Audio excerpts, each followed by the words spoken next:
بسم اللہ الرحمن الرحیم۔ السلام علیکم ورحمۃ اللہ۔ وَإِذْ أَخَذْنَا مِيثَاقَكُمْ وَرَفَعْنَا فَوْقَكُمُ الطُّورَ، یاد کرو وہ وقت جب ہم نے طور کو تم پر اٹھا کر تم سے پختہ عہد لیا تھا۔ خُذُوا مَا آتَيْنَاكُمْ بِقُوَّةٍ، اور کیا کہا تھا کہ جو کتاب ہم تمہیں دے رہے ہیں اسے مضبوطی کے ساتھ تھامنا۔ یعنی یہ منظر کب کا ہے، یہ واقعہ کب کا ہے؟ یہ اس وقت کا ہے کہ جب انہیں کتاب ان کے حوالے کی جا رہی ہے۔ تو ایک ایسی کیفیت طاری کی گئی، ایک ایسی کیفیت طاری کی گئی کہ جس میں اس انداز سے گویا ایک ہیبت کا منظر، ایک ہیبت کی کیفیت کہ اللہ کا خوف ان کے اندر پیدا ہو کہ پہاڑ جو گویا کہیے کہ ان کے اوپر گر رہا ہے، ایسا محسوس کیا انہوں نے۔ تو اللہ نے کہا طور کو تم پر اٹھا کر تم سے پختہ عہد لیا تھا۔ خُذُوا مَا آتَيْنَاكُمْ بِقُوَّةٍ، جو ہم تمہیں دے رہے ہیں یعنی جو کتاب ہم تمہیں دے رہے ہیں اسے قوت سے تھامنا۔ اور وَاذْكُرُوا مَا فِيهِ لَعَلَّكُمْ تَتَّقُونَ، اور جو احکام و ہدایات اس میں ہیں انہیں یاد رکھنا، اسی ذریعے سے توقع کی جا سکتی ہے کہ تم تقوی کی روش پر چل سکو گے۔ اب یہ جو بات ہے مضبوطی کے ساتھ تھامنا اور جو کچھ اس میں ہے یاد رکھنا، یاد رکھنے سے مراد کیا حفظ کر لینا ہے؟ یاد رکھنے سے مراد حفظ کر لینا نہیں ہے۔ حفظ تو انسان کرتا ہے جتنی اس کی ضرورت ہوتی ہے اور کوئی مکمل بھی کرتا ہے، لیکن بنیادی طور پر یہاں کیا ہے؟ جو باتیں بتائی گئی وہ یاد رکھنا، جو کام کی باتیں ہیں، جو احکامات ہیں وہ یاد رکھنا۔ تو اس اعتبار سے یعنی اس کے اوپر عمل کرنا، اسے بھول مت جانا، اللہ کے احکامات کو، اللہ کی ہدایات کو، اس کے جو اس نے باتیں بتائی ہیں انہیں بھول مت جانا، ان کو یاد رکھنا۔ تو کتاب پڑھیں گے تو کتاب یاد رکھ سکیں گے، اور کتاب کو سمجھیں گے تو کتاب یاد رکھ سکیں گے، اس کے بغیر تو پتہ نہیں چلے گا کیا کیا باتیں اللہ نے بتائی ہیں۔ تو آگے فرمایا ثم تولیتم من بعد ذلک، مگر ہوا کیا؟ ان کا معاملہ کیا تھا؟ وہ اس کے بعد تم اس عہد سے پھر گئے۔ فلولا فضل اللہ علیکم ورحمتہ لکنتم من الخاسرین، اس پر بھی اللہ کے فضل اور اس کی رحمت نے تمہارا ساتھ نہ چھوڑا، ورنہ تم کبھی کے تباہ ہو چکے ہوتے۔ بڑی مدتیں، صدیوں اللہ تعالیٰ مہلت دیتا ہے کسی بھی قوم کو، انہیں بھی صدیوں مہلت ملی تھی، ہمیں بھی ملی ہوئی ہے، اب تک چل رہی ہے۔ صدیوں تک اللہ تعالیٰ موقع دیتا ہے سنبھلنے کا، پلٹنے کا، اصلاح کا، یعنی قوموں کے اعتبار سے، افراد کو برسوں کے اعتبار سے ملتا ہے اور قوموں کو صدیوں کے اعتبار سے ملتا ہے، یہ اللہ کا فضل ہے۔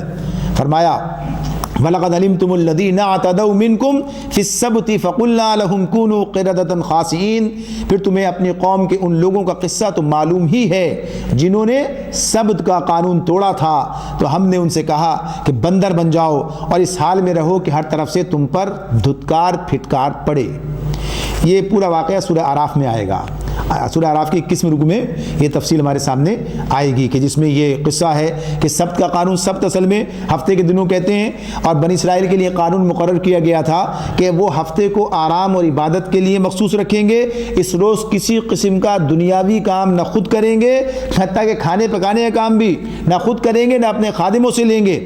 اور اس باب میں یعنی اس حوالے سے یہاں تک تاکیدی احکام تھے کہ جو کوئی اس حکم کی خلاف ورزی کرے اسے قتل کر دیا جائے، یعنی اتنی اس بات کی اہمیت تھی ان کے پاس کہ جو اس کی حرمت کو توڑے اسے قتل کر دیا جائے۔ لیکن پھر نتیجہ کیا نکلا؟ انہوں نے جب بگاڑ آیا تو علل اعلان سارے کام ہوتے چلے گئے۔ پھر اسی حوالے سے تذکرہ ہے یہ جس واقعے کا، یہ سورہ اعراف میں ہمارے سامنے آئے گا۔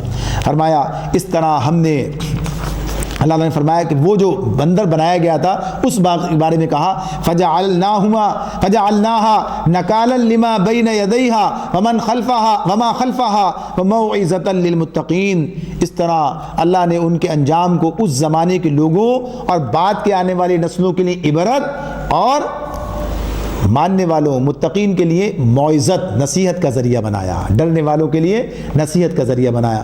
دیکھیے جو ڈرتا ہے وہ اس سے نصیحت حاصل کرتا ہے، باقی لوگوں کے لیے کیا ہے؟ عبرت کا موقع ہے، عبرت کا سامان ہے کہ وہ اس سے عبرت حاصل کریں۔